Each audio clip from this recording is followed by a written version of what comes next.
within Canada. It is very important to reassure Canadians that the last two federal elections were fair and legitimate. Canadians have questions about foreign interference attempts during the last elections, and we will endeavour to answer those questions in the most transparent way possible, within the limits of the law. We as national security officials have a duty to protect classified information. Unauthorized sharing of classified information is, in fact, prohibited by the Security of Information Act. That is not to say that we cannot or should not talk about foreign interference, which is not a new phenomenon, nor is it unique to Canada. Like others, we believe this threat is on the rise and increasingly complex. The greatest foreign interference threat to Canada comes from the People's Republic of China, though other states like Russia and Iran are also attempting to covertly or coercively interfere in our affairs. As highlighted in many public reports, including from CSIS and the National Security and Intelligence Committee of Parliamentarians, foreign interference takes on many forms, such as undue pressure on politicians, staff, and public servants to obtain information or sway decisions. Intimidation of diasporas or other communities, including, for example, by denying visas to visit family. Mis- or disinformation to weaken Canada's societal cohesion. We have seen this play out in the context of Canada's support to Ukraine. Encroachments into our territory or networks for intelligence collection. Theft of our science, data, and research. Measuring the short and long-term impacts of foreign interference is a challenge. We know that it costs Canada tens of billions of dollars annually in lost profitability, erodes Canadian technological advantages, particularly in emerging technologies, undermines national unity and sows discontent, threatens the safety of targeted individuals and their entourage or families, and challenges democracy. Over the past few years, we have taken a number of steps to more effectively detect, deter, and counter foreign interference in all of its forms, including, but not only, during election periods.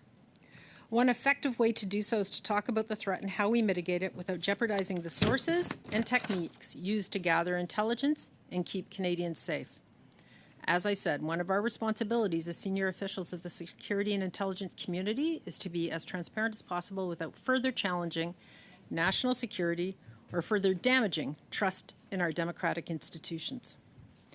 As such, we have been engaging with communities, academia, industry, and politicians to raise awareness and provide tools to help address this broad, complex threat. Such tools include the Security and Intelligence Threats to Election Task Force and the Critical Election Incident Public Protocol.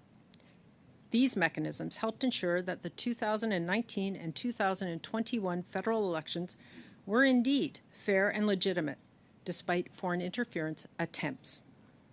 As described by Minister Blair in a December 2020 letter to members of Parliament, our broader counter foreign interference toolkit also includes countering mis- and disinformation, including using active cyber tools and leading the G7 rapid response mechanism, enhancing research security, including with guidance to research granting councils, protecting our networks from malicious actors, including through the creation of the Canadian Centre for Cybersecurity, investigating, disrupting, and/or prosecuting foreign interference activity. We cannot paint an overly optimistic picture. Things change, tools and methods change. Our adversaries adapt quickly and find innovative ways to interfere in our affairs, and so we must continue to learn, including from one election to the next, to refine our collective defenses and adapt to this evolving threat. Part of this is better informing Canadians of the threats we face. I will stress again that this must be done responsibly without putting at risk the physical safety of our human resources, our human sources, and employees by publicly divulging classified material. Given the very nature of intelligence, individual reports, when taken out of context, may be incomplete and misrepresentative of the full story.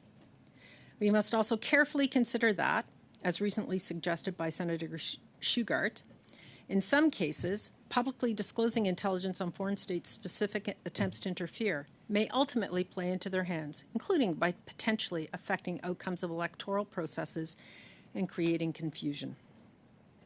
To conclude, while I was not in my current role in 2019 or 2021, I speak for the security and intelligence community when I say that we are clear-eyed in understanding the challenge posed by foreign interference.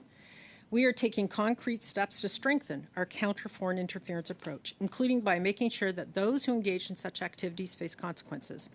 Again, as Minister Blair stated in his letter to members of Parliament, we cannot always make government actions public in this sphere. Our sustained efforts make a difference in the lives of Canadians.